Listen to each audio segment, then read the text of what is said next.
So I think the challenge of the rising of heat of plus 4 degrees Celsius in the coming years is quite important in both in the architectural field but also in the cultural field, because a lot of tradition of way of living are based on a certain climate, maybe the clothes and maybe the food, the type of food, the way we are going out or not, and so a lot of things are changing with that, and this is quite interesting because we are transforming the type of way of life, and it will be in Paris, it will change completely because it will be more like living in the south of Spain or south of Italy or north of Africa. So this challenge means that for the city and where we are living and also for the building, we have to change the type of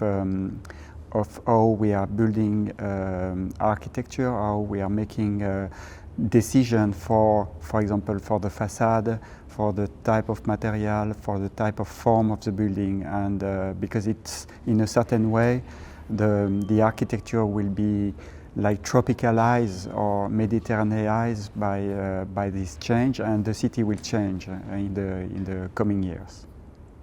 So today, when we build in Paris, we don't have to think that we are building in Paris anymore. We have to think that we are building for the south of Spain. So, for example, we are doing a project now for the city of Aix-en-Provence. So this is like a urban design made 6 years ago, 8 years ago, of 100 hectares, and this is a huge development of a new part of the city. And the master plan was designed 8 years ago, like to be in Paris, like to be in Aix-en-Provence. But the people in Aix-en-Provence are really afraid about how this new district can resist with this new heat that is coming in the coming years.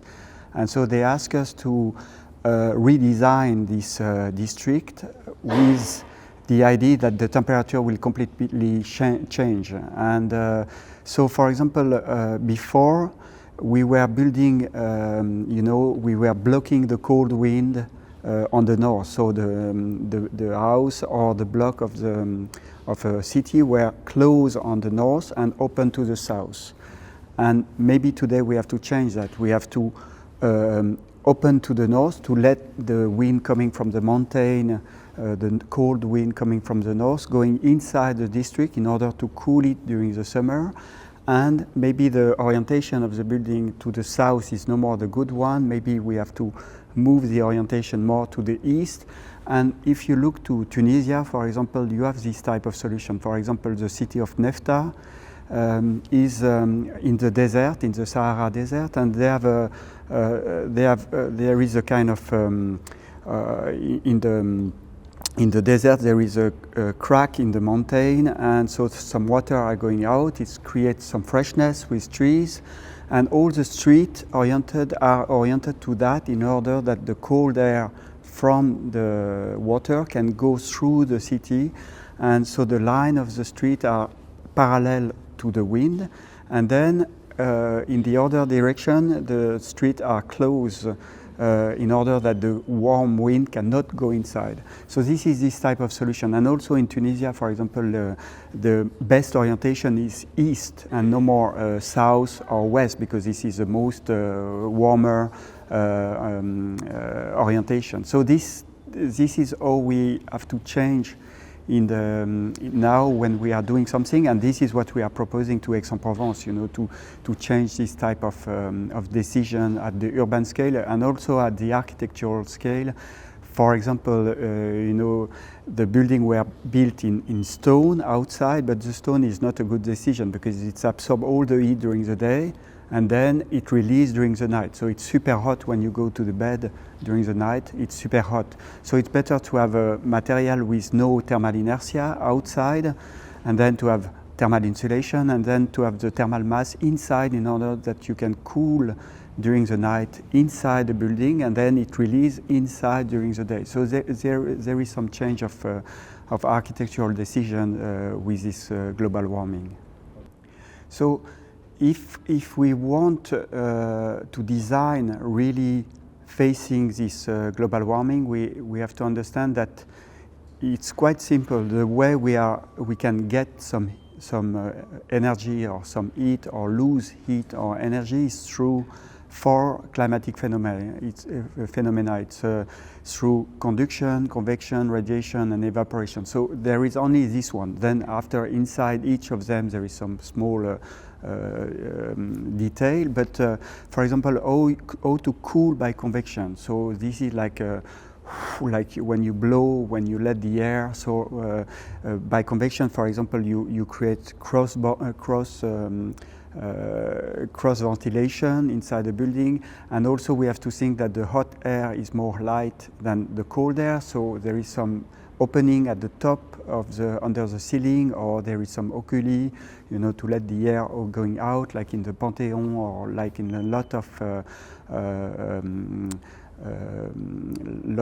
of North Africa example, or in Thailand, you have this type of opening at the top. So this is a way of cooling by convection. So by convection, you can remove the heat coming from the skin, and so you don't have this excess of heat that comes from the skin. And then by evaporation, when you have a change of phase from liquid to gas, it takes some energy from the air and it reduces the temperature of the air. So this is why in Spain there is a lot of fontaine, or in Italy, it's full of fontaine. And in reality, a fontaine is an air conditioning machine. It's not an impression. It's really decrease the temperature of the air. So you can have that in the city, but you can also have that inside the house. And for example, you have some example in India with a red fort. So there is a kind of interior river that is cooling by evaporation. So they are creating a waterfall, because more there is some kinetical energy, more there is evaporation, more is cooling the air. Or in Marrakesh, you have this riad with this fontaine inside that is cooling and creating a kind of cold air level strata in the low space of the house. And then you have radiation, of course, you have all this solar protection, so this is something that have to come back, the sunscreen. And there is now in Spain, it's very on fashion, all the persienna, so they are reintroduced persienna. So the persienna is quite interesting because it's blocking the heat coming by radiation, but it lets the air cooling by convection. So there is some hole inside, and so this is better than the textile that was made more recently, because it blocked the air. So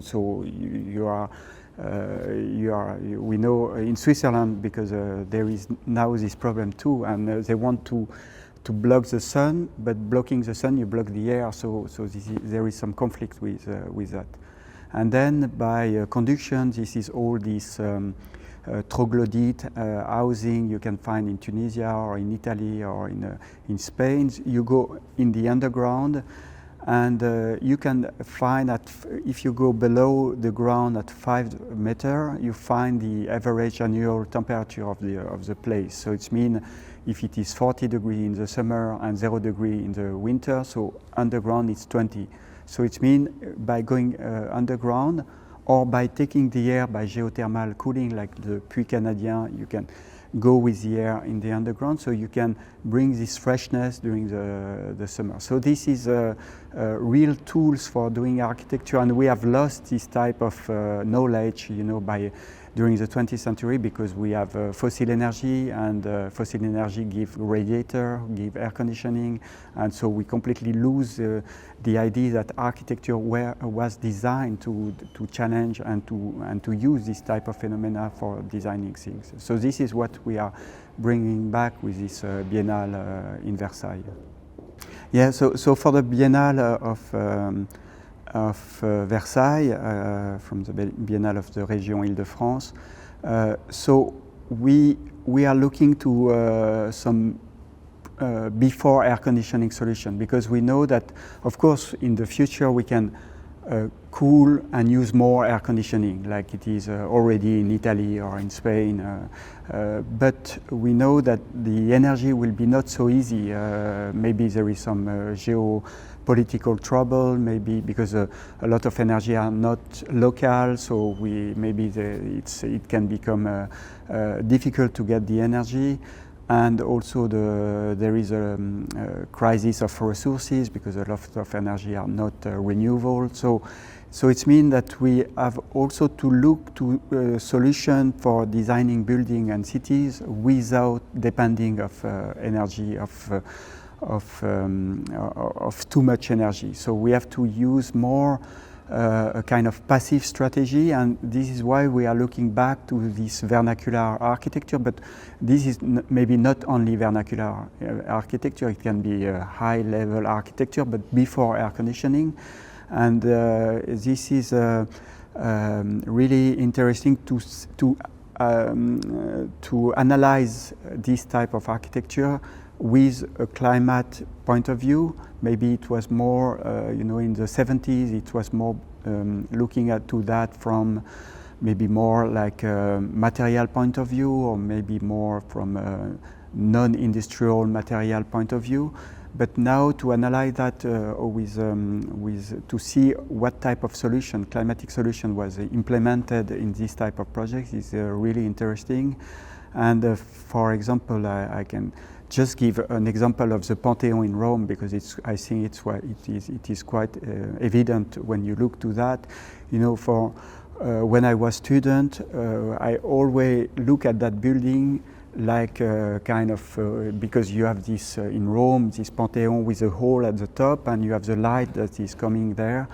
And our professor, gave us the idea that there is a kind of mystical idea of this light, or it was like the world, like the planet, things that very esoteric description of that. But in reality, when you read in the Renaissance the architect like Serlio, Alberti, or Palladio, when they are talking about that, it's just there is a hole to let the hot air going out. It's like a cocotte minute, when if you block the top of the pot, when it's boiling, it will explode. So you have to open the top, and then the hot air will go out. And this is the strategy of the Pantheon. And I think this type of solution are really interesting today to look back, because it helps us to design good space for when it's super hot or when you have no energy during the winter. So, for example, Serlio is explaining that when you are living in a hot climate, you need high ceiling because the hot air will go up, and so you can stay in the cold air layers. And then if you are living in a cold climate, so it's better to have low ceiling because the warm air will stay on you. So this is this type of strategy, how to decide the proportion of space. And we completely forget that with air conditioning and with a radiator, because it was just a pure subjective decision, okay? And we also completely lose the criteria of, for example, we only think that if you have a high ceiling, it means you are rich, it's a very prestigious space, and if you have low ceiling, you are very poor. But it was absolutely not how the architect before air conditioning were looking to this type of proportion.